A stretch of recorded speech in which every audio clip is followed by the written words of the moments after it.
Underdog versus underdog games are always a bit of a puzzle to sort out. Usually you can point to one party or the other as a favorite to come out ahead in any matchup, but sometimes you have to dig a lot harder to determine who the favorite is. Los were the LCQ last seeded team coming from Brazil for this event, and until this week, no MENA team had ever progressed this far in a marquee LAN event in Siege history, yet somehow both these teams find themselves one map away from getting one guaranteed game on a LAN stage. They're subverting expectations, gentlemen, and they are putting on a damn good show while doing it. Yeah, I mean, to touch up on your point with Geekay, with the performances they've been having, I mean, they've had no easy games throughout this entire process of getting here. You know, their first game, they played NIP, 8-7, Crest was a 7-2, W7M was a 7-4, BDS was a 7-3. Yep. The only loss they had was to G2, which they also had an amazing run, but G2 is going to main stage. They are right here, right on the cusp of meeting them in main stage as well. They sure have come in. Oh, what was the word you used? Which one? I used a lot of words there. They Fox. sure came in as the underdog, but they got a bunch of big wins under their belt. They've definitely built up a good little fan base. People are really cheering for them, really rooting for them. And I think they're definitely become a quick fan favorite at the tournament. I'm going to say, for the only team for them to have lost to so far being one of the teams that is now already going to main stage, they're going to the main event, that's got to be a really nice sign for them to think, you know what, okay, if they're on a roll, then there's still a possibility easily for us that we can still qualify. And that the same can also be said for Los, by the way, because I think a lot of people didn't have them very high on their bingo cards by comparison to the rest of Brazil, yet they're still here and they're one map away from doing the exact same thing Geekay could do. Absolutely. The biggest question for Los is it's not just a one-person game, it is a team game. And they've been playing really good, especially since yesterday, especially with the rest of the team. Lobin going massive yesterday. For Los, they're also still fighting for SI qualification. As you can see, Geekay has already made it. They will be going to Brazil. They'll be following Los, hopefully, if Los are able to qualify. If Los are able to get the dub here and get themselves guaranteed into quarterfinals, 88% chance that they qualify for the Invitational. If they lose, it's sub 50. So basically what they have to do is not only get to main stage, but then also probably win another game and then make sure a couple other teams also fall by the wayside. Yeah, and 88% is a great percentage, as we all know. And when you're up there, I mean, you pretty much solidify it from there. Obviously, there is maybe a few little hiccups that have to happen to knock you out of there, but getting this win will set them up in a very, very comfortable spot. There is an element, though, with making invite, a lot of pressure on the line. Yeah. A newer team, I would say, compared to the rest of the Brazilian Titans that are in the tournament still. So what do you think? Do you think there's an actual shot that they knock off Geekay here and send them down to 2-2? I really think Geekay, unlike some of the other Cinderella stories in this tournament, I feel like they have a really good base so far. Obviously, they've played against some of the hardest teams in the tournament, only losing to G2. So, in my opinion, I definitely think that Geekay will keep that run going. Okay. My only worry with Geekay, with the success that they've been having so far outside of G2, is getting their first loss. Sometimes you have a very good hot streak, and when you come into your first loss, that really sets you into a downward spiral. That's my only negative thing I can possibly think of to say, because outside of that, they have shown me wrong. They've proved tons of other people wrong. I can't say a whole lot to that. Also, looking at these stats, the fact that Los is a night and day difference between attacking and defending, that's going to be a big factor against Geekay because they are so good on both ends. They're kind of in the middle of the pack when it comes to attacking and defending, but they've been so strong, especially with finding those opening picks. From your experience, when you're really good at attacking but not defending, I think logic usually dictates sometimes when you're on defense, it's a little bit of a quote-unquote easier side because it doesn't require as much coordination as attacking does. But when you're a team that's that good on attack, how do you shore up the defense? To me, that speaks to me as a lot of what people may see is when you look at Los, obviously the main player you're going to look at is Maya. He's so strong on those attacks. And if he's the first point of entry, always getting those picks, he's almost never losing them. Whereas defense, there's a lot of other players that come into factor, and it's on the reverse. So you can't be dying even if Maya's getting the kills. But yesterday, Lobin was going amazing. He was really fulfilling the shoes that they need to be filled.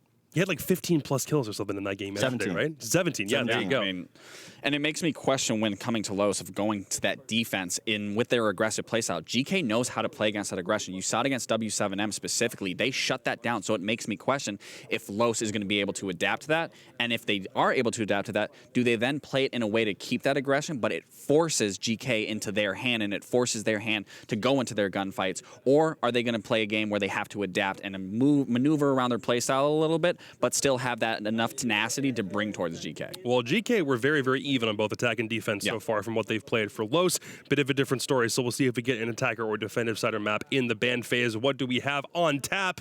It's Oregon with GK starting on attack first, so that looks like, on paper, a really good test to see if Los's defense are actually in order. That is a very good map for GK. Especially, it's a map that individual players can't really pop off too much. It's so claustrophobic, so even if you have, Maya going in and looking for those picks, you don't really get a second or a third after, because usually there's somebody on the defense, because everyone's so close together, to shut that down. Yeah, I mean, and then in terms of the aggression that Los can provide here, it's a very aggressive map. There's nothing that you're going to do that's going to surprise the other team. I've touched up on this a million times now in Oregon. It's just a map that forces a hand that you can't do anything that's going to surprise you. You just have to be in communication. You have to be in sync with your teammates, getting those trades, getting those initial entries, whatever that looks like. That has to be being displayed by Los, and on that same time, GK can also stop that. And really, like, if that aggression's happening, it's only going to come from a few ways, and that alone makes that a lot easier than it coming from the side, coming from the back. All those initial, what is it? I can't even. I just lost my train of thought. What's the word you want? No. That is that. I just completely lost. It's just it happens. All right. All good. Regardless, it's just the narrow passage that a lot of those gunfights are going to be. It's a straightforward shot. It's nothing crazy that's going to surprise you. All right. So if the play styles mesh up decently well, who takes Oregon? What are we thinking, gents? I'm going to have to go with GK. You jinxed each other. They've taken such big Titans down at the tournament so far. They have almost solidified themselves as one of the top teams at the event. I mean, it was 7-4 over W7M. It was 7-3 over BDS, and they only lost to G2 5-7. You could have made the argument they could have won that game yesterday. I will say there was a little bit of star factor against G2, obviously bringing in 2 European players, but going up against a team like Los, there isn't really much of that stardom. They're both fresher and newer teams. Well, I will say I got the word. It was lanes. These Oregon is played off heavy lanes. There you go. We got there. Okay. But regardless, going into that, I mean, I think it's just going to come down to who's going to show up here in those gunfights, and then who's going to be trading off one another and playing those positions better. All right. Well, both analysts picked GK for this matchup, which means preemptive congratulations to Los for qualifying for the main stage. We're going to send it over to the casters on this one. Desert, Ace of Pyrite. And hey, Titan, you did really good for your first cast, bro. Thank you very much. He did. Absolutely smashed it, Tim, didn't he? 100%. Even got another play-by-play as well. Basically just spent 10 minutes telling Titan how good he did. We did, yeah. You must be feeling so great about yourself right now. Yeah. I told you how good you've done. That's nice. Proud of you, mate. 2 more maps to go, though. 2 more maps to go. You never know what kind of chaos could unfold in these next 2. So, into we go to Oregon. Now, we had a good chat with Lynn during the break as well. You know, GK versus Loss, what were we expecting? Your expectations weren't the highest for Loss. No, I mean, Brazil is traditionally a very good team, or sort of like region on Oregon. They are very good at sort of the executes. They have a lot of sort of diversity in terms of operator pool. But GK, they're so good at Oregon. They have 3 big maps: Consulate, Clubhouse, Oregon. They're staples. They're bread and butter, as you could call it. For Lost to go here on a best of 1, a 2-1 game, I think they might have over-egged how much they can actually take here a little bit. You know, we'll find out as we get into it now. Here we go, with Lost starting on the defensive side. GK will kick things off on the attack, and we'll see just how attacking they can beat him. I'm going to repeat. I had a conversation with Titan before we came into the games today. I'm going to repeat what I said about GK. I think they've been fantastic so far. I've tweeted about them a couple of times. It's always a play. We love an underdog, and you know, watching them come through and get those upsets has been brilliant. I've got a little bit of a feeling. Obviously, they lost to a very good G2 side yesterday. I'm not just saying that because you're here, Titan. But I feel like they either qualify now or they might struggle, if I'm honest. Once they get into the best of 3s on the last day, a lot more pressure than maybe they've seen so far in the tournament. I just think for them as a team, it'd be much better to just get the job done here and now, beat Loss, and go through. Talk to me about these bans, because we've had 2 of the nade operators taken away here, ones that haven't really been banned yet this competition. This is actually quite interesting. Obviously, by doing this, and depending on what the defender bans, why am I going here from Geekay? Teams are going to have so much less in terms of explosives, or lethal explosives if you could describe it, to be able to actually clear things. Finker and Gridlock, key operators for this map, just because of the grenades. It's simple as that. Now what it leaves you with is Nook, Sledge, and Galaz, I believe it is. It's like what your operator pool is if you want to take grenades. They're not exactly your mainstays. Nook is the easiest one, so is Sledge, but you normally bring these operators outside of these entry positions. So with those both gone, could be a bit interesting to see what we have here. We'll see how it plays out as it goes along. I think I'll look forward to not seeing tracks or hearing that sound effect multiple times around, as we're so used to seeing Gridlock being on nearly every single lineup. Just so valuable, so diverse in terms of what she brings to a lineup. But it does mean things like the Blitz. I'm not going to say it's going to get locked in here strictly for GK all the way through to the end of Attacker repick, but Blitz has been really popular on this map. I mean, it's an operator that can give you the ability to full clear the map. It's same as a Monty, but you just have that bit more explosive power with it. And to be honest as well, when it comes to just fighting, or for example on the basement side, you can either drop the hatch, you can go blue with the Blitz, you could go through laundry, you could even drop freezer hatch. You have so much versatility with that operator, especially on a basement bomb site. And looking at what Lost have, it's a pretty basic default setup. Maybe Dots is somebody that's going to be off on their own, but again, you can see, I think GK will actually stick the Blitz if they're smart about this, and they're either going to use them, I genuinely think they'll use them for blue here, sort of like late round in terms of the... Well, given his drones there, it does suggest it. Yeah, I'd suspect so. To keep an eye and see if we have that bit of a rush into elbow, that rush into site. There's the Dokkaebi on site as well, which could potentially support it. Interestingly, yeah, Loss are going to be up on that mid floor, opening up the hatch. Looks like cameraman, or at least somebody, is going to have to firm the holding meeting. If they've opened the hatch, they certainly can't give up meeting. They've got a bit of a presence up in attic as well, so Loss definitely going for that full clearance here. And as you say, GK, you know, maybe not going to have that rush option. Oh, I guess it depends how many are out in the map. Cam, by the way. They're going to have to use the Blitz one way or another. Free cam use has just got stronger and stronger as the competition has gone by, so big shout out to the observing team for that. Yeah. I don't think they'll be looking for a rush necessarily. I think the Blitz is just more for the explosive factor late round, so that they can actually just overwhelm the elbow position. Yeah. But what's quite interesting, I'm not sure if this is what Loss's normal default is, I can't remember off the top of my head, but I think what they're going to go for is try to provide different problems to Geekay. Try to see if they can actually problem solve on the fly and how they can do when it's things that are just a little bit outside of the norm. And that will probably be a very big part of their game plan today to be able to win the game against Geekay. It feels like really you've got Noodle planted inside of construction here, waiting for that call that blue is the way to go. And sure enough, we've got 2 or 3 players all stacking up on this side of the map. As you can see here, the outlines coming on through. Flores drones rolling on through at the same time. Otherwise, it's trying to decide exactly where the other players should be basing themselves here, where the backstab potentially comes in. And Leader, for example, is coming down through laundry. That mirror window provides a little bit of an oh damn moment, especially as Lobin now gets the first pick onto Leader, who was trying to clear the other side of the map, and they're just getting shut down outside of blue as expected, with the mirror window being there. Absolutely crushed by it as well. I mean, now the Blitz will try and make its march on forward in behind the smokes, but the timing has been a little bit off here, and they have paid the price. Flashes out the mirror, but won't win out in the gunfight. It's a very convincing first round from Lost. They get a flawless to kick things off on Oregon here, Tim. Yeah, great start from them, and this is it's round 1. I'm not getting carried away yet, but this is why I've been concerned for GK coming in today, and this is why I said, you know, maybe they need to get it done now sooner rather than later, because there comes a point where, yep, they've done fantastically well, but let's not forget all these teams have now had days and days to start reading into this team. You know, they've got Leader and Noodle in there, so they're kind of having to, you know, work on probably quite a quick basis here at GK to be prepared and ready for this. You know, with they're not stand-ins as such, but you know what I mean, with those new players coming in. So it's going to be a tough one for them, and if Loss have got the read on them, which they seem to be pretty well prepared for them there, and maybe they don't have that plan B, plan C, plan D that you might like as a Siege team, it could turn into a tough day for them. Curious to you on Titan, obviously you've got a usual here as well, right? When G2 have gone to tournaments before, and obviously you've been with the roster a while now as well, when you see them going through a spot of coming up against a team like Cyclops are a great example. They first came onto the scene and surprised loads of teams. They were horrific to play against, but people started to figure them out over time. As a tournament goes by, are you looking at these difficult teams and saying, look, there's definitely a key to figuring them out here, but it's buried in all these maps we need to now sit down and analyze? How do you approach a difficult team like GK? Kind of. You sort of look at what maps that you believe as a team that you fundamentally are going to be very, very strong on, and then also at the same time, you're going to review how they play. Is a map super crazy that you're like, actually, it's not worth it? Is there something that they have like massive repetitive patterns?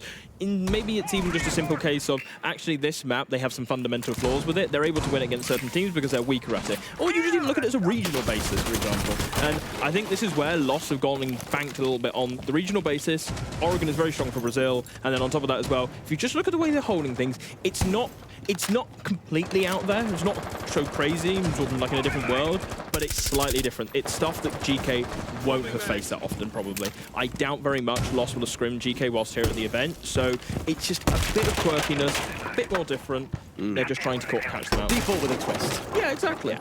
And that's all it needs to be for a team like GK to maybe throw them.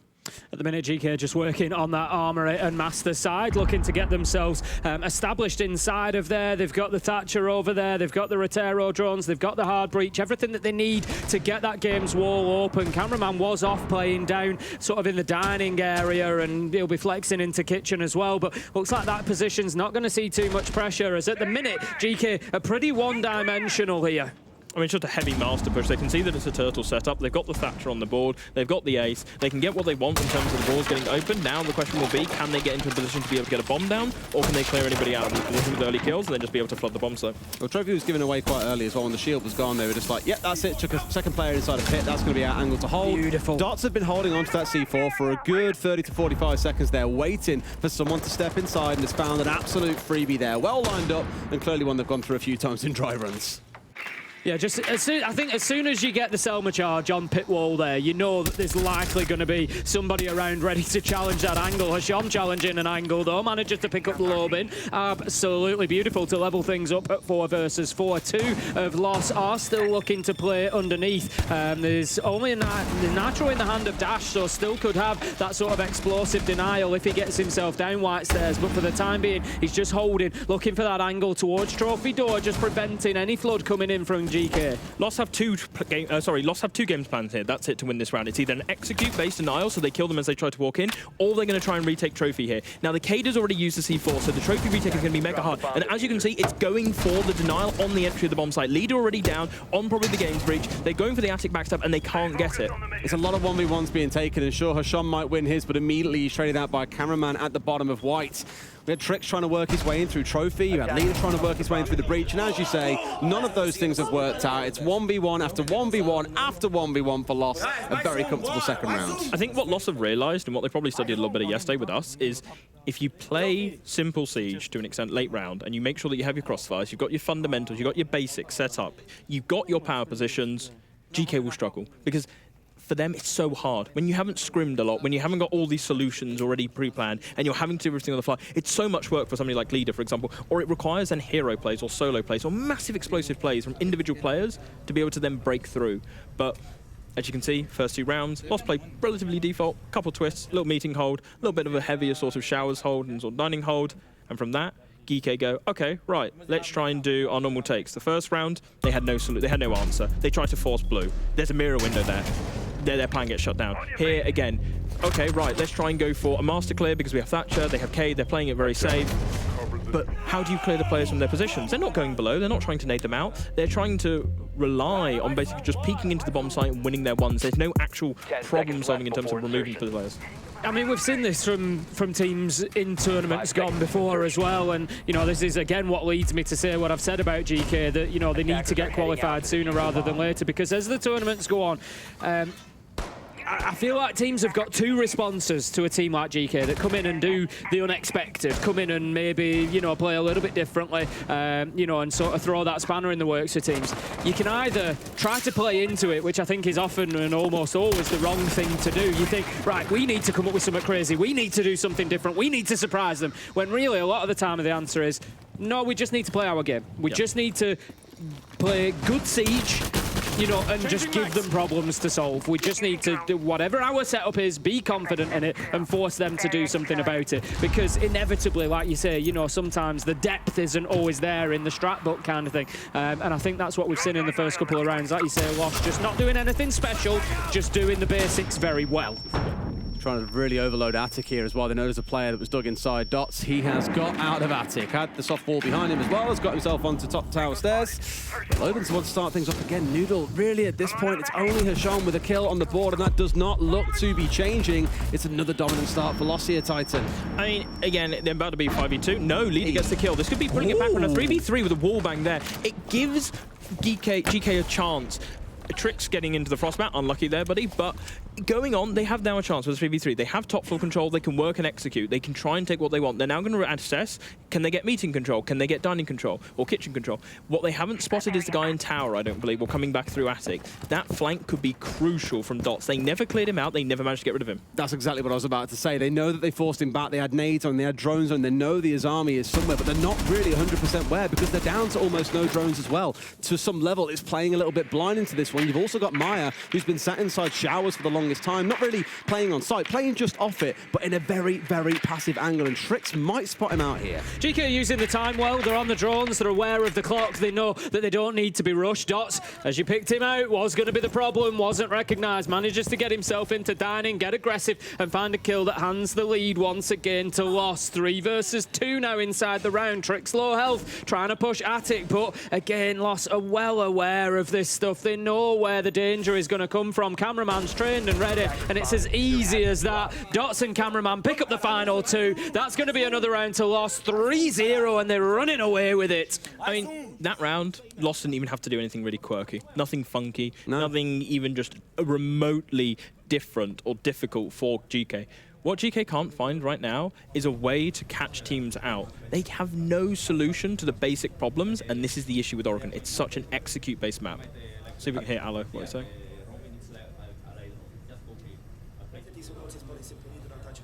Not going to hear anything Lost is saying, that's for sure. Not at least at an understandable level.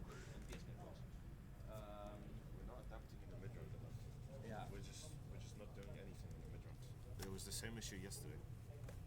It's like we have a good opening phase of the round, and then mid-round we're shit. Say it how it is, Noodle. Anything, don't make any plays.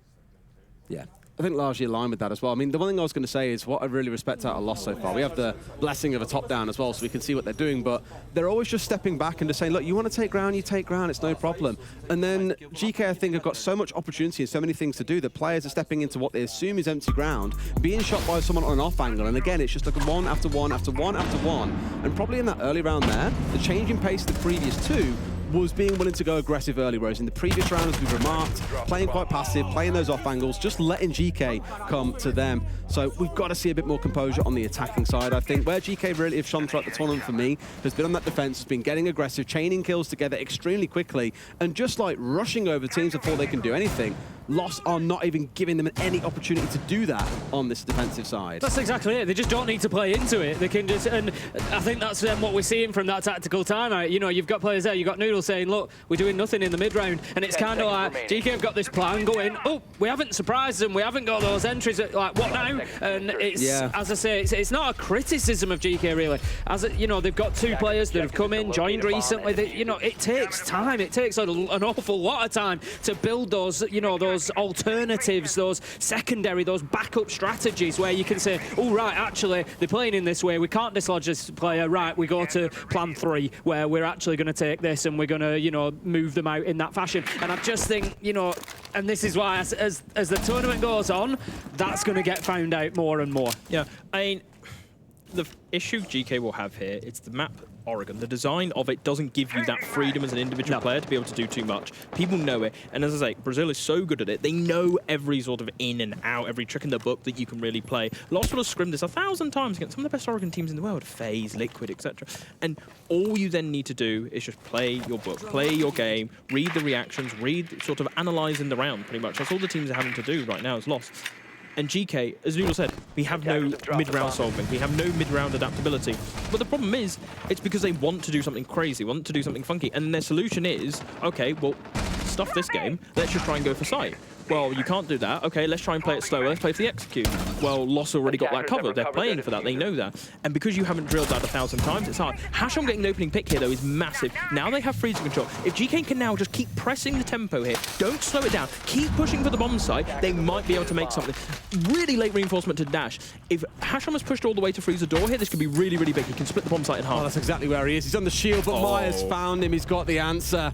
Not quite going to be what they wanted. I know Trix was alone inside a big tower as well, but this split play, it's catching GK out time and time again. Cameraman's also managed to get himself K off towards the top side. It's just all falling apart once again, I'm afraid, Titan. I mean, no info game at all, it seems, from GK. How Cameraman has been allowed to stay in meeting, they know that. They knew the setup from last round. He's just hiding in a corner. And that's just about consistency because, you know, for the kill onto Lobin, they had great information. They had Hasham going down freezer, the drone, we saw it straight in front of him. Bang, he reacts, he gets the kill. But then elsewhere in the map, they're not delivering the same principles. And the problem is as well, they're going up against a team that, you know, the players have been around a little bit, but look at who's the IGL. You've got a Cameraman there. he's one of the most experienced players at the whole tournament. He's not going to be caught out by, you know, simple things. He's going to make life difficult for you. GK at this point will be looking for 2 rounds. That's all they're going to want. Yep. I mean, they probably will take 1, to be honest, and hope and bank that their defense Oregon half can be strong enough. And that's the saving grace for them. Oregon is such a defender-sided map, even in the current meta, even the way that the game is played. But it's going to be so hard for them because the way you lose rounds is a massive factor as well. And as Dash here with the C4 goes onto Noodle, Noodle shoots it out. Now can he win his 1v1? And he does. That's big. Another one. No way. He gets Surely not on as well. Oh, No, he he's got no doesn't. For a second, though, you started to believe that the duo of Noodle and Leader might pull it off, but loss up 4-0. Even if that round was slightly improved, it's still nowhere near enough. Yeah. It's hard. It's so hard for GK. They can't find openings. Even when they do, they don't seem to have the confidence as they had earlier in the tournament. Hashom, I think, a couple of days ago, would have just gone for that. Absolutely sent it. Freeze the door. Get straight into the bomb site. Yep. Exactly. But now they're hetating. They're worrying almost. They're questioning themselves. They need to just relax again. Go back to what they believe in, which is just basic fundamentals, basic metagaming. That's it. And then just add the tempo that they have. Their craziness. It's like they've overtuned a little bit because I know the remark that we had about them when they were playing super well and stomping over teams was sometimes they do push it a little bit too far. And I think about one round when they were in like a 4 versus, I think it was a 4v3. Hashom gets a kill in labs, this is inside of sight, and then pushes into electric looking for a second and loses his life. And it's a bit like you've just put your team into a 4 versus 2, but you feel the need to go and find that second kill. What I hope hasn't happened is GK have looked into that sort of thing and gone, okay, boys, we've got to control this a little bit better now, play a bit closer after we get a kill, be willing to fall back. Because it does feel a little bit hesitant, a little bit doubtful. You know, am I making the right play here? Is this going to fight the right one to go for? And before you know it, you've been beamed by someone from an off angle on the side of Lost. So it doesn't look like the GK that we have seen previously. It hasn't got that same bite. Let's see then in round 5 whether GK can bring that explosiveness that we've seen from them previously, whether they can find their confidence. You feel like maybe it's just a hero play or 2 away and they'll be back into things, especially moving on to that defensive half. But for the time being, look at this. Lobin out there in Armory, just hassling them, not even letting them in the building at this point, let alone walk around it safely. Which I don't hate, because it's going to cause a little bit of confusion on the other side, because for GK, again, they've got used in those first 2 rounds. They've been conditioned into playing into a very, very passive team, whereas now you've got Lobin last round, bottom freezer, trying to challenge Hashom really early, which fortunately Hashom won, and this round it's a similar story. Noodle can't believe that there's nothing on White says here. He's got a free walk up. Going up and down. He was double checking himself. He was like, surely this is not the freest walk up from my life. And it is. The problem that GK is going to have now, again, is hesitation. They're not going for these gaps. They're not actually taking a look at that. He's rotated off from the master balcony. And this is what I mean. GK this round is either going to try and play super duper slow and methodical, which I think is what they're going to try and do. Try to win it as a team and just make sure they get down to the last 30 seconds and just kind of like praying quotation marks that their execute can be good enough. No. Oh, surely not. Surely not. Surely not. Oh, Lobin's got one. Oh, no. And it's that jump out from Armory. We've been priming that for the last 45 seconds, and I thought earlier on there's no way he goes out this window, but he has gone for it. I mean, Hashom, when you give him a nice red marker over that body, there's no way he's going to miss his shot. Does get the trade, but it is that sledge taken offline. A couple of those frags that we spoke about that are going to be very, very few and far between in this game with the gridlock and the finger ban. I mean, 2 big impact players as well for GK this tournament has been Trix and x.ke, and neither of them right now can seem to activate into this game. The same thing as what we saw earlier with the BP game with Joystick. They're struggling so much, and that's the problem. Once you start to set into this little rut that you can have in a game, it's so hard to pull yourself out of it. And Dot I mean, not quite the play. I know he was trying to surprise Hashom there, but or trying to surprise Dash, sorry, but he got away with it. Leader gets 2. They push him for the swing for a 2v1, and Leader just beams them both. I mean, Sorry, this is what we've seen from GK twice. Their best opportunities to win rounds have come from leader double kills.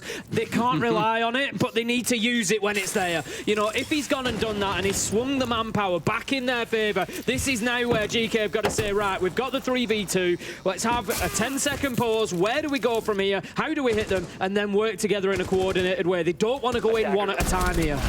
And that's exactly what they're doing, but unfortunately, the push down through Attic onto 1 will be able to self-res, and Maya's not going to finish him off. Leader gets away with this. There is no way. He does get finished off in the end, but if he got that kill back, Maya would be absolutely kicking himself. It was a 3 versus 2. It's down to a 2v2. They're pushing in, trying to find what they can, but Maya simply will not be moved. Finds 2 in the final 2 versus 3. Trix gets 1 down. He's got to find Cameraman, who's dug in nice and close on the corner, sees the barrel, but Cameraman gets his kill. Again, so close. 3v2. They have time to be able to rotate, time to add the pressure. Send the guy to the big window. Send the guy to the games breach. You can do your attic pressure as well. But they don't. They all just flood from one direction. Lost are just seeing that and they're just going, well, thank you very much. I'll play big window. I'll play there. I'll play inside of kids. I'll take this every day of the week. This is easy, basic Siege that they're just failing to do right now. We've also picked up on the information once or twice for GK. We've seen good periods of them using drones well. But we've seen examples like that into a Frostmat. You push in 3 versus 2, you need everybody on point, you need everybody coming in at the same time to challenge at the same time to guarantee the kills. Poof, you've got one person in a Frostmat. It's like playing rank with you. It's exactly like playing rank with me. Titan knows all too well about that. But yeah, it is. That is unbelievable. Yeah, it must be so frustrating when you've had that double kill moment from leader, you've got yourself in that position, and then all of a sudden, bang, you're in a Frostmat, and it's just those little fundamentals. If that's been drawn out, if you know that it's there, it's not a difficult Frostmat to take out going down into pit. Let's be honest, you expect there to be a Frostmat there. You know, it's GK, you're so close, but just that last bit. There's one word for it, tempo as well. GK are doing things where if they were accelerating the speed, for example, if they're doing that 3v2 and they're just then going for it, stuff it, we're just going to send it now for bomb site. Fine, take your positions that you have and just go crazy. But they're slowing it down so much. It's like they're like, okay, here we go, we're in 4th gear, we've just got a massive kill, and hit the handbrake. All right, let's get back into 1st gear, boys. Let's look here, let's take us careful, right? Can I look behind me? Can I look behind me? Yeah, right, I can back it up. It seems like a confidence thing. Like you said, you know, Noodle identifying there's no gadgets, there's no utility on white stairs, there's no player there, there's maybe a little window. Let's look at W7M, who played fantastically in the first game. What would they have done there against VP? You'd have definitely had JV up those stairs, you know, walking into sight. And it's, you know, like you say, maybe just that confidence needs to come back online for them. What I find a little bit interesting is just like a comment from Noodle, just to be able to say that like it's the same thing as what we had yesterday. I feel like they haven't actually let go of that loss in a sense and just gone again. No pun intended, by the way.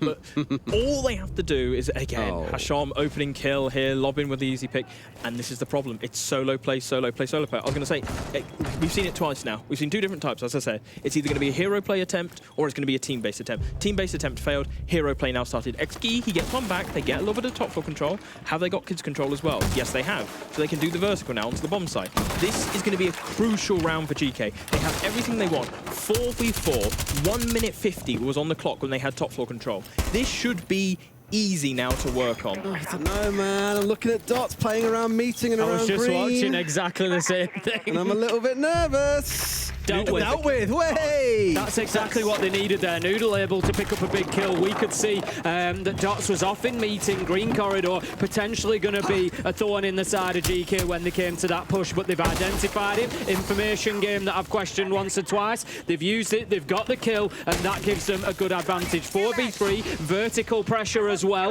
They're able to start potentially sending some nades in. GK have everything they need here to get themselves that first round. This is sort of step 2 done. They now need to think about prepping for step 3. How do they get into a position to put that diffuser down? They need to get more pressure onto the bomb site. Right now, Lost are reading this. They see that it's a top floor take. They realize what's going to go on. It's going for a kitchen take. They've still got the guy, though, outside. Jake is outside. Sorry, Leader is outside by small tower door. He could be the winning factor here. It seems either Lost have forgotten about him or they're not trying to focus on him right now to be able to create something else. They were checking earlier on. You had Caraman poking his nose out and constantly checking, but it's the damage that he can do, like you say, if he goes unchecked. You've got Maya and you've got Lobin potentially both able to take a 2v1 here if he doesn't get this backstab off. Maya's heard him. He's ready for this gunfight. He needs to win this gunfight. If Jake can win this, GK have such an easy free round, but he's baiting it. He's baiting both of the players, and it's given them a gap to now plant. x.ke is getting it down. He's got the cover from meeting. He's got the cover from vertical. Noodle from behind him. Still got tricks above. 4v2 post plant. 3v2. Can Lost recover this? Maybe not at this point as well. I mean, with the 2 versus 3 to do, feels a little bit difficult here. If they play for trades, at least if GK play this sensibly, this round is done and dusted. But Maya, he's looking in for his man. He knows that he's behind the bookcase, but he couldn't read that play very well. Noodle into a 3K in the round. Lobin's retaking top floor, but he's got 2 players to deal with only about 15 seconds to go, Tim. Not much chance of him closing this one out. As you say, 1v2 needs time as well, doesn't have it. That is a huge round from Noodle. Not only does he pick up Dots in the mid-round, and this is where they were saying the problems were. In the mid-round, we're not doing anything. Noodle recognises a problem, deals with it, then gets 2 important important kills in the post plant, leader creating space to get the diffuser down. Much, much better from GK. Exactly. It's not a team solution there. I said it. It's going to be an individual that needs to step up for the team and say, right, boys, we are not losing anymore. We want to win this game. I'm going to show you guys the way forward. Noodle has just done that. He's given his team the 4K. He got the picks in the mid round. He kept getting the picks. He covers the planter. He gets the opening. He's there at the end as well to kill the last two guys that are trying to retake. He is the man of the moment right there. He is saying to GK, guys, we can still win this. We've got to pull it back now. Now we're on defense half. We got the one round. That's what you want. What was also genius in that round was leader. Brilliant from him. The backstab pressure, we spoke about it. But then to smoke and then rotate out. He's ready for it. He's going to help his teammate. And Noodle, brilliant individual round. That Noodle kill onto the Kaid of Dots was absolutely brilliant and just prevented potentially a Nitro coming in underneath the vertical work that they were doing. So real essential stuff from Noodle. But also, I've always thought as well, you know, if you're going to win one defensive round, if you've got to have a 5-1 half, sorry, if you're going to win one attack, you've got to have a 5-1 half, win round 6. Win round 6 and take that momentum, take that little bit of confidence forward now. GK can play their game. They're on defense, they get to set up, they get to choose where these engagements happen to a degree, and now they can start to sort of dig their foot in, put it against the wall and start to push back. Really got to see some more of these players step up though. I know we keep on speaking about them, but Trix and K, for example. Yes? Why is there a smoke top floor? Why not? He's not running FMG, is he? No. No. He's on his little venture. Look at him. I mean, this day and age, you have like one speeds roaming around the map as well. Somehow a smoke suddenly doesn't feel like such a far removed thing, but obviously losing those 3 smokes so early on would be disastrous. Yeah, I mean, he's in a really sort of like, he's not isolated in a sense because he's got teammates controlling lob and he's also got his teammate on tower stairs, so they're ready to help him. But it is a bit of a risk. That's it. I mean, he's played through that link. He's got Noodle supporting him as the Jaeger. Lobin is going to pick up Trix, though, to kick things off, and that could be big. It does start to open up the way a little bit through Bunker, but GK do well. They step into the breach. They don't allow them to take any more ground. Lobin is forced back. He's going to be heading to rear stage stairs instead. Trix should not be going down here. C4 in the back pocket as well. You're on the mirror. Like, your job is to be this anchor. Again, one speed. Not particularly a go-to roamer or someone looking for early gunfights, but Lobin has just marched up on the Ana and found a freebie. A little bit of a kicker. And now Noodle, I think you'll find out, is getting droned out any second now. Lobin really starting to poke his nose down big tower stairs. Elsewhere, there's a little bit of slow action and gathering starting to go around, meeting itself, but it's very much this north-sided setup so far from Loss. I mean, tactically here, Loss have just done a very basic clear. That's all they've done. Lobin found his gap in blue. He realized that the guy wasn't holding him. He pushes in. He wins his 1v1. That's all it is. He pulls out. Very smart. Now his team has got the 5v4. Now they can do what they want for execute. They got flashbangs. They got Ying. They got forage drones. They've got grenades still on the board. They have everything. They could choose what they want to do. I think realistically what we're looking at here is there's going to be a little bit of backside pressure. There's going to be some simple frontside pressure a little bit, and then they're going to use the Ying onto probably the meeting hatch, and then they're just going to flood from every single position, try to take the bomb site. If the bomb goes down, the bomb goes down. If it doesn't, who gives a damn? That's the way that Lost will look at this, but they're going to play predominantly for the kills. As you can see, spread positions. Maya's probably going to go down Freezer. You got them off Maverick will. One of them will with flashbang. 2 guys on the hatch, and you got somebody inside of Big Tower holding that, which is Lobin. He'll probably backstab at the end. Leader on this army then just trying to give GK some opportunity to hold on, give them some additional cover. There's a massive change here. Dots has gone outside of blue. They're going to overwhelm blue and laundry. They're going to leave the meeting hatch as a bait. They've done all this pressure. They're trying to bait GK now into reacting into the wrong positions. And what you can see here, they're going to have to be careful. Dots outside of blue with Lobin. Now they're pushing in into elbow. Noodle has no idea. He's got past in there. Sees the gun a little bit late. Not before one kill has come on through. But it's leader yet again. Can this man start walking 2Ks in this game? Hashon gets himself a couple as well. GK start the defensive half the way they should. What a recovery. 3v5 that was. It was really lucky that Noodle survives there whilst full flash in the corner, but it's what GK need. A bit of momentum. It's as you said, Tim. Once you get that one round, it's a little bit of a deflating the bubble and the balloon a little bit for Loss at the end of that round. And now they're going to go, damn, 5v3? We should have had that. We had every single position. Split execute. We had laundry. We had freezer. We had meeting hatch. We came through blue. We took elbow control. How do we lose this, boys? You lose it, and this is the thing that teams forget. GK's mechanical ability on these players are so, so strong. What I will say, Trix needs to step up, because right now, opening death a lot, and he's doing nearly a James Bond. Well, I was going to mention that for both Key and for Trix. 1 and 14 between them. Trix has been one of the driving forces for this team throughout the competition. Him alongside of Shom has been an absolute terror so many times over, and that's only a coach's reaction you could possibly imagine. How does he lose that gunfight on elbow? Why is he playing it so passively as well? He's scared.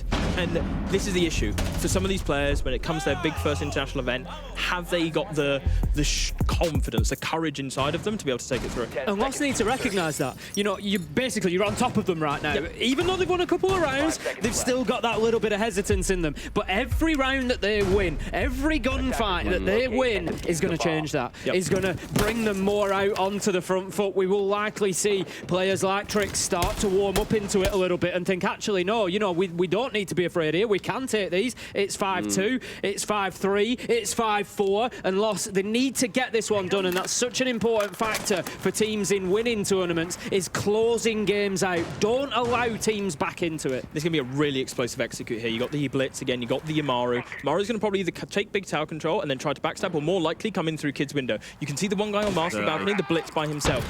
Here we go. Got to go in for it now. I've seen this a couple of times before, but he's straight in, but Trix is there and ready. They hear the EE1D and they have the answer. Dot's inside the game as well. Dot's in the middle of the bomb site. Blitz going forward deep. This is huge now. Can Trix win the 1v1? He's got blinded. No, he can't. They have site control now, the Loss. What can GK do? Noodle gets one back. Leader still has attic control, but Dash killing Noodle now. They're having to retake the bomb site. This is so hard to do as a defending team. Yep. The bomb is going down as well. What can they do? Trophy and attic are the only ways they can push through. Shom's rounding his way in towards game as well. I mean, Leader's been dealt with at this point. It's a 1 versus 3. If anyone could do it, Shom can, but Dash not going to give him even an inch on that push up top. White, it looks far too easy. So smart from Lost. Lost basically doing exactly what I said I wanted them to, which was recognise we're not letting them back into this.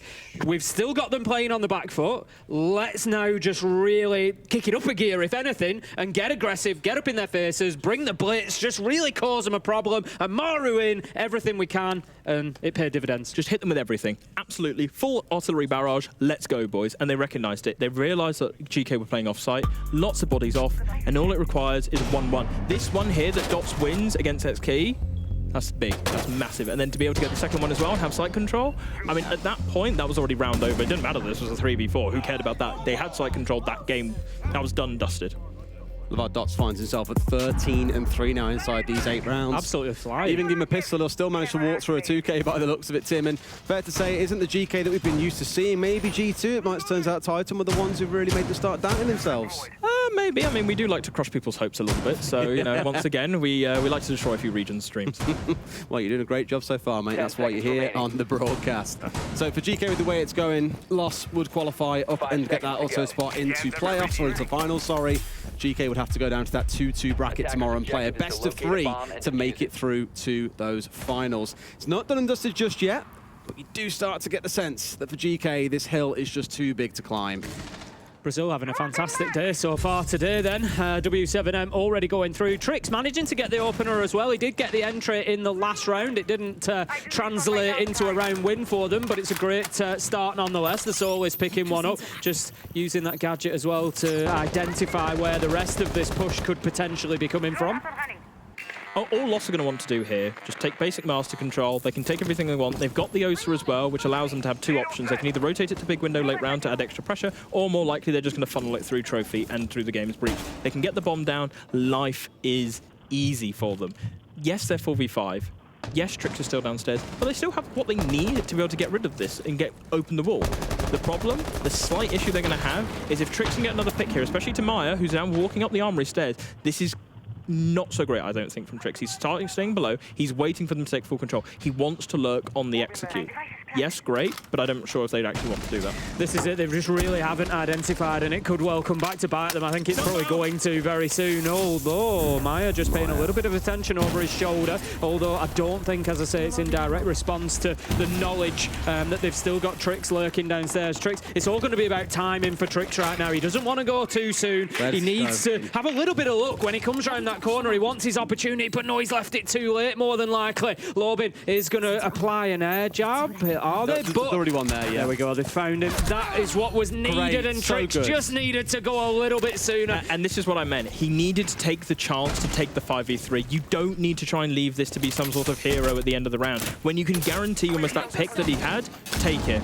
Leader there using the C4. They have so little going for them now, GK. They're going to lose the entirety of site, or like get pushed out of games, most likely. They shoot off their own aces because they got a thermite charge. Okay, that makes more sense. Yeah, makes more sense. Yeah, much bigger hole coming right up.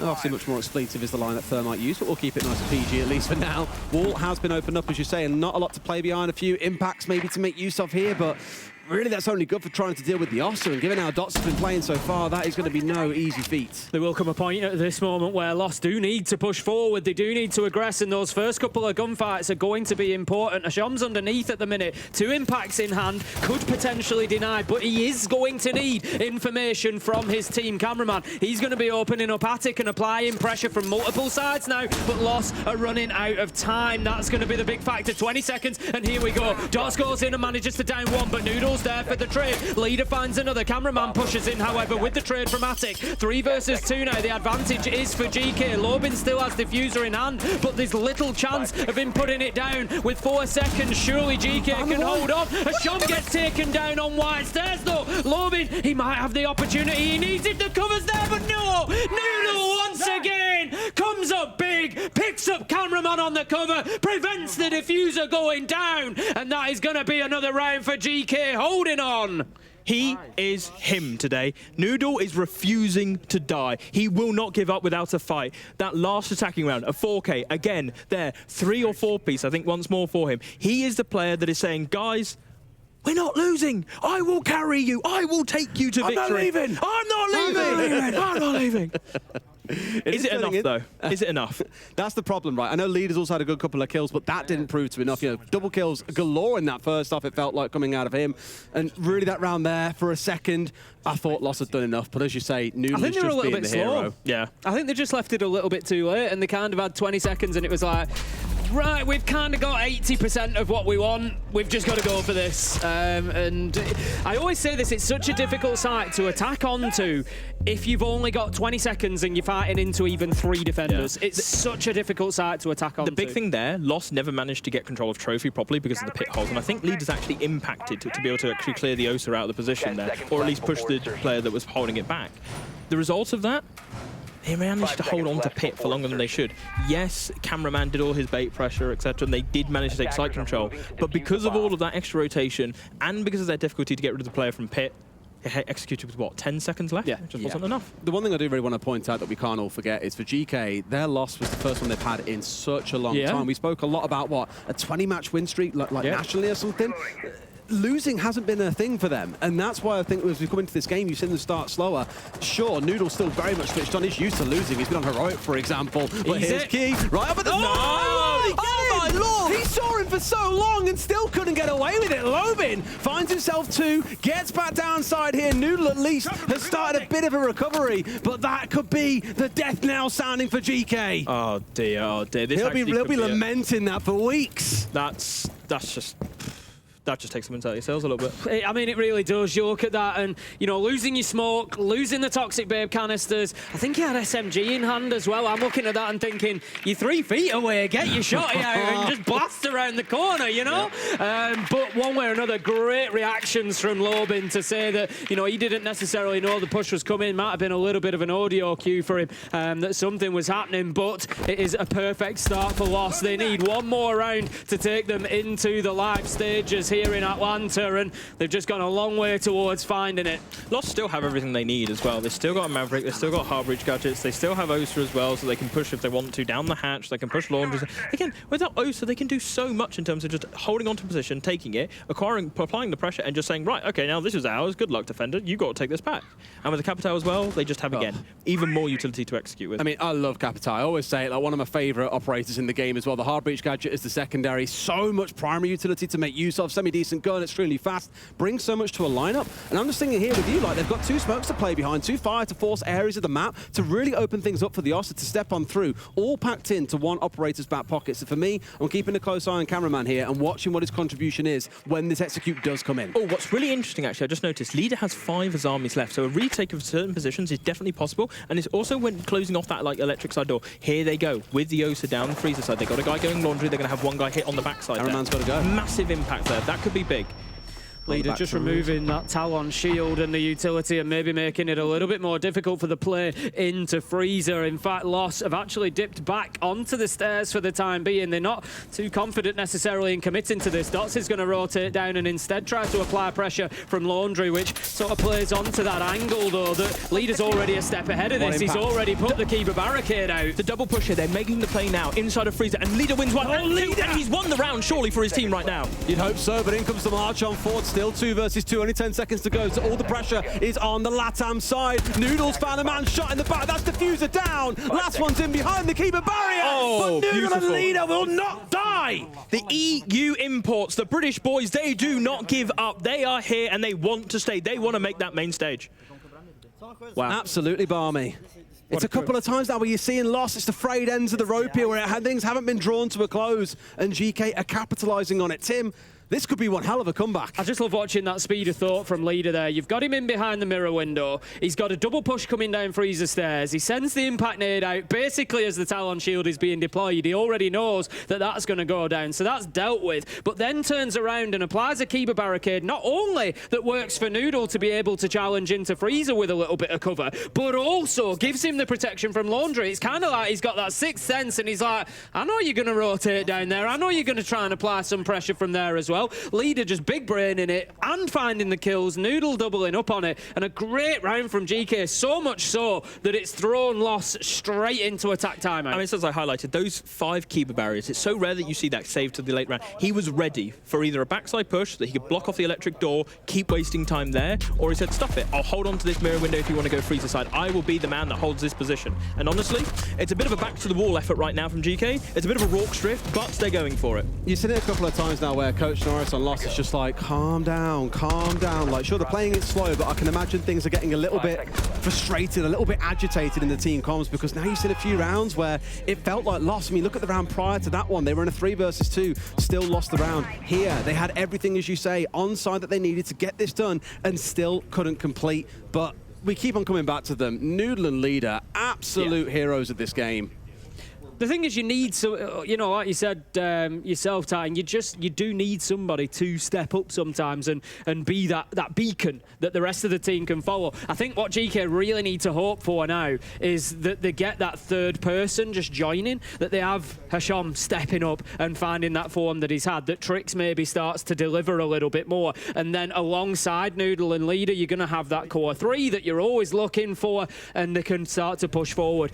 GK, they're against the ropes. There's no 2 ways. Loss need 1 round, and they're now going to have to go to a tertiary site because they've won Dorms, they've won Laundry, so it forces them into meeting or dining. So it's not going to be easy for GK from here, but at least they've got 2 rounds back to back. It feels like they're within touching distance now. It's 6-4. It's not such a big gulf anymore. And they've got the foot against the wall, they're pushing back, and they're starting to create a little bit of space for themselves. Question for you here as well, Tyson. During a timeout like this, we've seen this momentum start to swing back for GK. Which team is suffering most during a tech timeout like this? This is quite hard. I'd probably say a little bit GK because they want to keep the rounds going, but also, considering it's a technical timeout, the teams can't talk to each other. The players can't sit there and come up with an idea.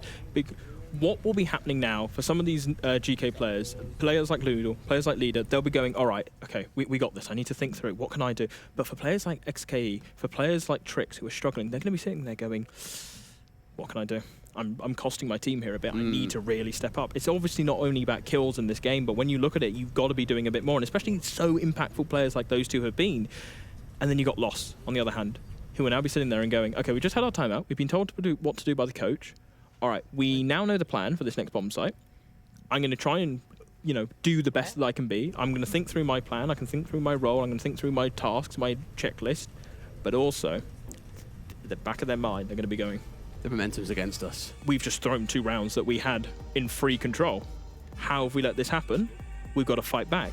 And it's so hard to then get yourself. Because once you add doubt, it's like we spoke about earlier, you just got to give yourself a little bit of hope, and a little bit of doubt goes a long, long way. Yeah. They do. They multiply those feelings. You know, like you're saying, that is the trick of great players. That's the trick of great players. Like you say, somebody like x.ke, Hasham, you know, tricks that are struggling a little bit at the minute.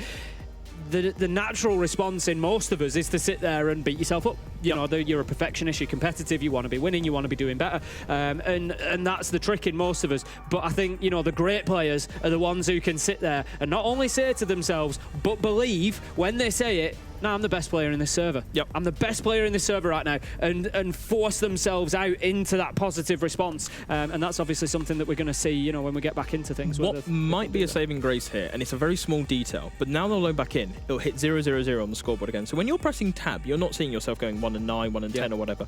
You're seeing yourself at 0-0, and you're seeing everybody else's. So you're not looking at a gunfight that you're taking against Maya or Dots, who was like 15, 16 kills or something. You're just taking against a guy that's 0-0. It's a small thing, but a little bit of mental gymnastics. Exactly. You know. But the mindset that can then help you, it can also provide a reset. And hopefully for Trix and x.ke, and hopefully for the rest of Geekay, it can just help them just go boom. Absolutely, that will be ironing out this technical problem as quickly as we can. I think we're just waiting on one player rejoining, so we will get back to things as soon as we can with. But yeah, for me, from this point on, you know, it's all up to Geekay. You kind of the other thing that concerns me from Geekay's point of view is we spoke earlier about how Loss can set themselves up and they can play their standard game, nice default siege, and just look to get the job done, not play into Geekay's games. And it feels like a little bit that they've been dragged into them over the last couple of rounds. And this break here maybe gives Loss that opportunity, like you say, to be sat there, player like cameraman, very experienced, thinking, right, we're getting pulled into this.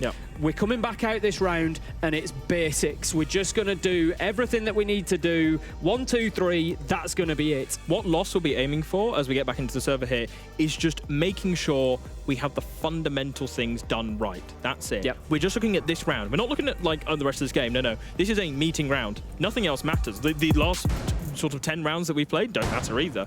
We just care about this one round in front of us, and that's what you're going to see here. It's going to be any little special pocket play that they have, any special execute, they're going to look to make this almost, to an extent, the theoretical perfect round. I'm half surprised not to see a Monty coming along. It feels like that round where you just stick the shield in the mix. Let's see if we can just force in and create a little bit of space. I mean, you know, we've spoken at length there about the mental side of things and the preparation. Geekay potentially as well, there's an element of we've got to go to our third choice side. You know, this is not straightforward for us. And that's something else that they're going to have to contend with. So they are going to be defending meeting. We're back into the game. Geekay, they have to hold on. No more mistakes. 2 more rounds. They still have another lifeline tomorrow. If they lose here, they have a best of 3 tomorrow, which will decide one way or another whether they make it through to the live stages in Atlanta. But Loss, they will certainly want to get this sealed here and now. It's going to be a bit of top floor control. Because Titan's with us. This needs to go to 12 so you can say the line, and then go to 15 so you can say the other line. Titan's just excited about hearing the line. Earlier on, he was like, I get a front row seat, and like all the screaming, the shouting. I was like, yeah, and I was like, Tim's loud as he found out. I need my first experience. I need my first experience of the line. IRL, we're going all the way. That's what we need. All right, then, let's get the march on, as you say. So pretty default lineup here from Lost. Nothing too fancy, as we said that they might do. But I think what they're just going to look for is what we said before. It's just a default lineup, basic stuff, but do the basics well. Do your attack well. Apply your pressure. You got cameraman outside of blue. You got Dash inside of Armory right now. You got Dots. They're looking like they're going to take top floor here, a lost one, or at least they're going to try and pressure upstairs to try and lock the players up there. The other 2 players, I see them as small tower side. Yes, they are. Lobbin has managed to take control of tower side. And then they're just going to look to squeeze gently. They're taking their time. They're going to be patient. I don't expect to see anything quick out of Loss, which might also be their downfall at the end. It's probably been the summary of this game for them, as it has been quite slow. I won't say leisurely, because it's been a bit of a battle these last few rounds especially, but it has been quite composed. He failed to get rid of the mute jammer. Small thing, but again, it's now somebody else has to come get the utility to get rid of it. things like this, tiny details, just a little bit more time. That's 10 seconds out the clock. The problem is they don't have anybody with anything to clear it, unless they've got another Gone 6 in hand, because they've managed to get the job done. I'd be interested to see where it came from, because there's no nades. The bug underneath, yeah, of course. 5 versus 3 though. x.ke and Noodle managed to find one apiece. Maya is fighting back, taking down Leader, but there are a number of names that are starting to get hot here. Lobin finds one onto Trix, but the trade is there immediately. Geekay can play the attrition game now. And this is what I spoke about. It could be a mental reset for some players. For x.ke, it clearly has. 2-0, 2 big kills there. He's going for the flank. He's refound his confidence. He's got big tower control once more. He can be a thorn in the side of Lost One. They've left a flank cam, but still, he can put that flank down, because somebody's going to have to cover the planter if they want to go for it. Otherwise, they're having to play for kills. Huge impact from Noodle. Oh, no, from Hashom, sorry. I don't think he's going to realise just how much damage he's done there as well. Now Maya's gone down as well, completely inattentive to the hatch itself. Tim, at the very least, we're guaranteeing ourselves 12. Geekay, what a comeback this is turning into. And this was always going to be the problem for Lost. Geekay now with 3 rounds in a row, and you saw the response from the players at the end there. The voices are up. They've found their confidence. The energy is high now. Lost, by contrast, they're thinking, we've not been able to get this done in 3 rounds. We've even lost the 3rd choice site. They're going back to a primary site now. And if we don't get this, we've got 3 more rounds. It's a roll of the dice right now for Lost.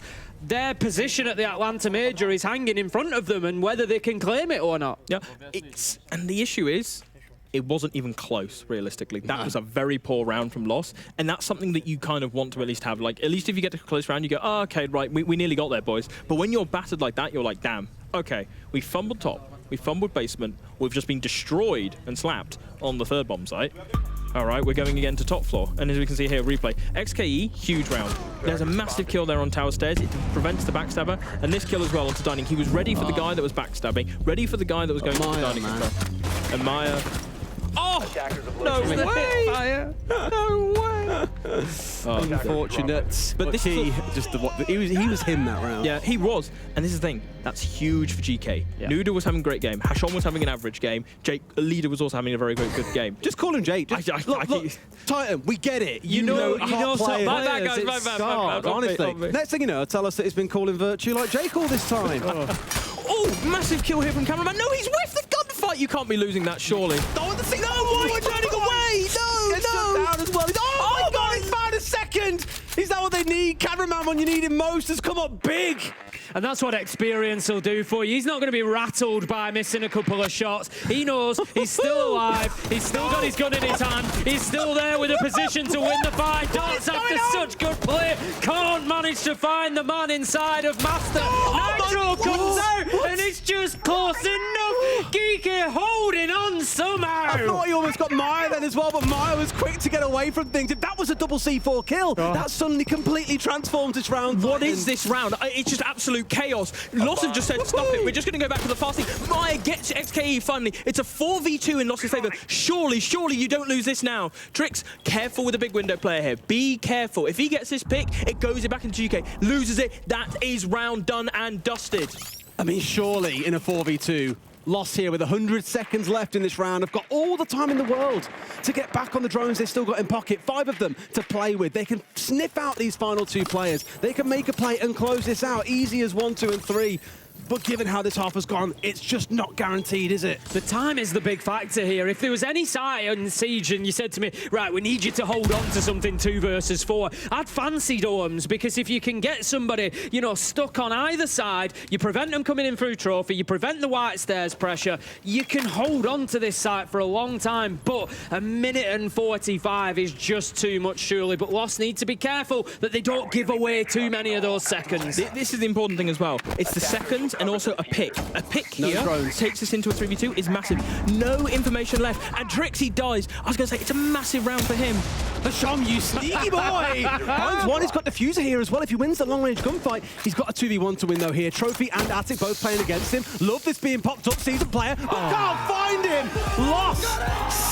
steal it away in round 12, but it felt like GK were onto one hell of a comeback. For a minute there, when Hasham puts the keeper barricade out, I thought he might just be able to do this, but you got to remember he had a gaping breach opened in a wall behind him. He could be pushed from both sides. He had, in some ways, to get a little bit aggressive and just try to find another kill. 1v2 with keeper barricades, maybe it's a little bit more doable, but a great effort from GK to bring it back to the 12th round at least, despite Loss having that opening 5-1 half. But Loss dig deep there in round 12, get it done, and they take themselves through to the live stages of the Atlanta Major. It comes down at the end to the IGL, to the captain, Senor Capitano, Mr. Cameraman. He comes up big with those 2 kills in tower, and then the rest of the team, they managed to close it out. You could see on the faces there of GK, they felt like they fought so hard to get so close just to throw it away with silly mistakes, silly moments that you shouldn't be losing in round 12. And that's the difference. That's that key experience can be so big. It's so hard to remember that for GK especially, this is their first time playing on this kind of stage. And again, losing, it's going to shape you a little bit more. This one where they almost managed to fight back yesterday, where they got battered a fair bit. Who knows what comes out of them tomorrow in a best of 3. I cannot wait to see how that game goes. But over on the desk, we've got an interview ready. Let's throw over to them now. No better guy to talk to specifically about how this game wrapped up than the guy who got that Amaru 2-piece in the very final round to set things up for Los as they take main stage for yet another tournament. Again, congrats, you're going back to another playoffs, but talk to me about how that last round went, because you got 2 kills in what felt like 20 seconds there. My drone was every time in the big tower, and I realized that they were giving up the position real quick, and that I could jump in the 3rd floor and probably get the kill, or maybe he coming back and reinforcing. So. Oh wait, did he also nitro sell himself there? Oh no, that sucks. It was like Third World War. Yeah, seriously. Really. That was a nasty shot. Yeah. I noticed a lot from their play that they were running a lot of Finka, and you were the first team to ban the Finka against them. Walk me through why you guys banned it.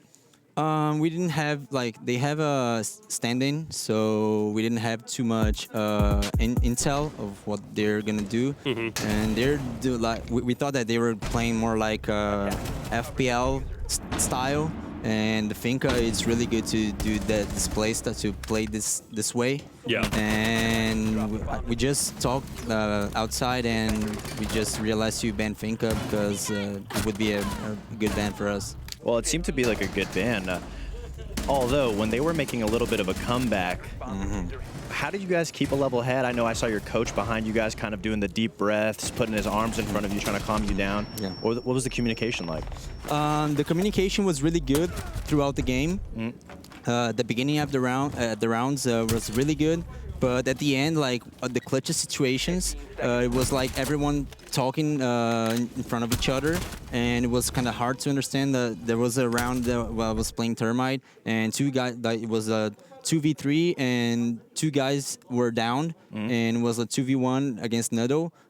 He shot the diffuser, and I couldn't understand if there was white stairs or big window. So that was the problem.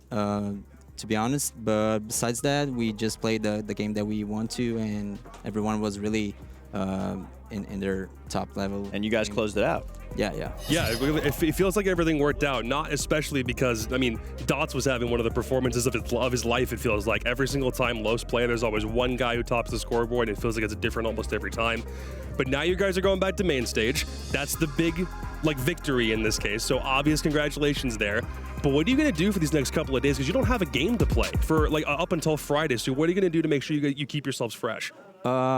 Today, I think we're going to sit back and relax a little bit, but the next days, I think we're going to study all the teams and try to make the veto or something else. We're going to talk about it later, so let's just focus on the victory and enjoy the time. Seriously. It's important to do that. Yeah. Absolutely. Also, from what I'm being told, apparently Twitch chat voted on the MVP of this game. Who's that?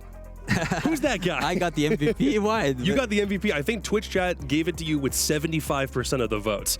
So Okay. everyone in chat really likes you, dude. Okay. Yeah. Thanks for the support, guys. But Dots was the real MVP, so I mean, yeah, just true, now, yeah. They see one Amaru going up into T3 and suddenly that's all they need, right? Yeah. This is the man. This is the man. This is the man? Yeah, yeah. Yamaru beast.